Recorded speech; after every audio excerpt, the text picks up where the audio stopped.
हो, क्लास 2 छत्री हो, क्लास 3 वैश्य हो या क्लास 4 शूद्र हो, हमको बताना पड़ता है कि हम इस धर्म में शूद्र हैं, और शूद्र है तो पंडित नहीं बन सकते। आप कितना भी लंबा टीका लगाइए, कितना भी लंबा धागा बांधिए, कोई आपको हिंदू मानता है?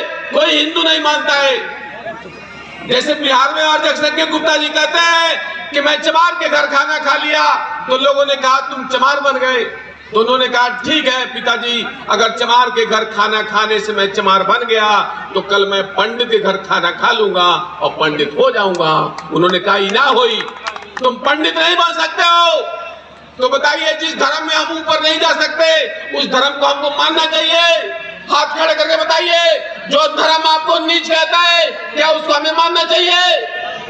इसीलिए 2500 साल पहले इस देश में एक महापुरुष पैदा हुआ, गौतम बुद्ध।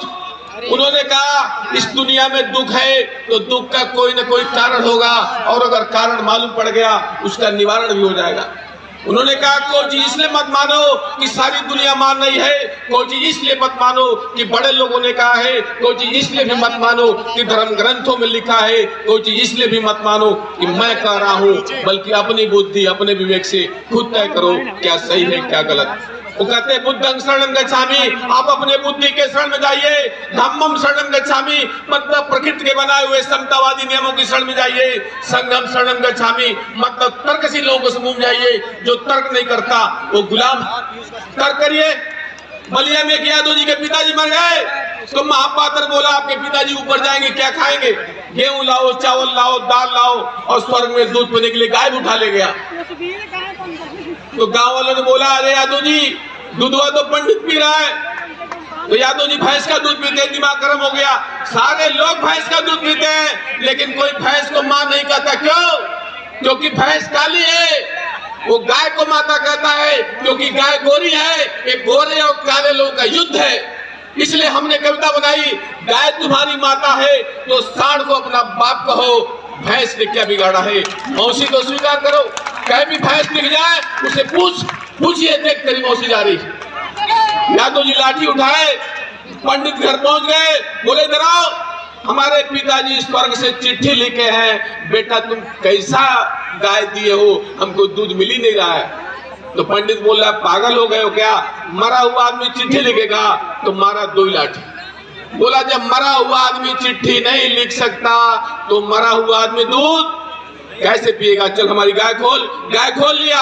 आप जौनपुर में जाइए, सारे यादव लोग बिना पंडित के शादी करवा रहे हैं, सारे मौर्य लोग बिना पंडित के शादी करवा रहे हैं, सारे कुर्मी बिना पंडित से शादी करा रहे हैं। बताइए जो आपको जाति में बांट दिया है उसे शादी करवाएंगे?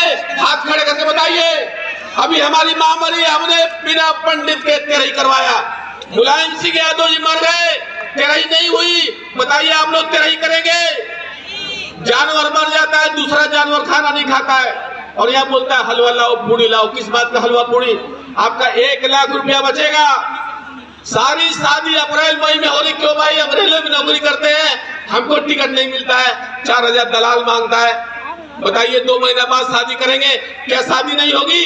तरकारी सस्ता, टेंट सस्ता, 4 व्हीलर सस्ता, दूध सस्ता, 1 लाख रुपया आपका बचेगा, क्या शादी नहीं होगी?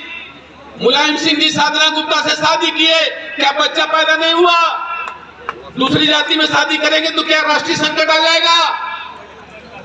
अखिलेश यादव जी ने डिंपल से शादी की, क्या बच्चा पैदा नहीं हुआ?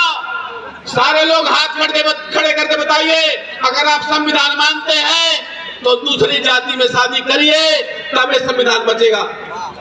मैं 1 मिनट में बात खत्म करूंगा, मैं ज्यादा समय नहीं लूंगा। ये झूठ की व्यवस्था है। उसने कह दिया हम ब्रह्मा के मुंह से निकले हैं, और हमको कह दिया तुम पैर से निकले। ब्रह्मा जी के मुंह में बच्चेदानी, छाती में बच्चेदानी, पेट में बच्चेदानी, पैर में बच्चेदानी, सब जगह बच्चेदानी लगी है। पता नहीं कहां से खाना खा रहे। और ये कहाँ गए? कहीं नहीं गए, खाली इंडिया में। सारे सूत्र कहाँ पैदा हो गए? इंडिया में। इसलिए बाबा साहब अम्बेडकर ने अंग्रेजों से कहा भारत छोड़ के जाए गए हो तो जाते जाते एक संविधान बना दो। 389 सदस्यों का चयन होता है, उसके बाद 26 जनवरी 1950 को संविधान बनता है जो कह रहा है मानो मानो एक समान। फ्रीडम ऑफ लॉ है, यानी तुम पहले भैंस चराते थे, भेड़ चराते थे, चमड़े का काम करते थे, भेड़ चराते थे, चाहो तो छोड़ करके MP बनो, MLA बनो, डॉक्टर बनो, इंजीनियर बनो। ये संविधान आपको आजादी देता है, इसलिए सारे लोग खड़े हो जाइए, उस संविधान की शपथ लेंगे, उस संविधान की प्रेमबल पढ़ेंगे। संविधान की शपथ लास्ट में होगा, सारे लोग कैलेंडर लेके जाइएगा। आपके घर में भगवान है, कोई बात नहीं, भगवान के बगल में लगा दीजिए महापुरुष को, दोनों भगवानों में झगड़ा होने दीजिए, जो असली रहेगा रह जाएगा और नकली बाहर चला जाएगा। जय लोकतंत्र, जय संविधान, जय भारत।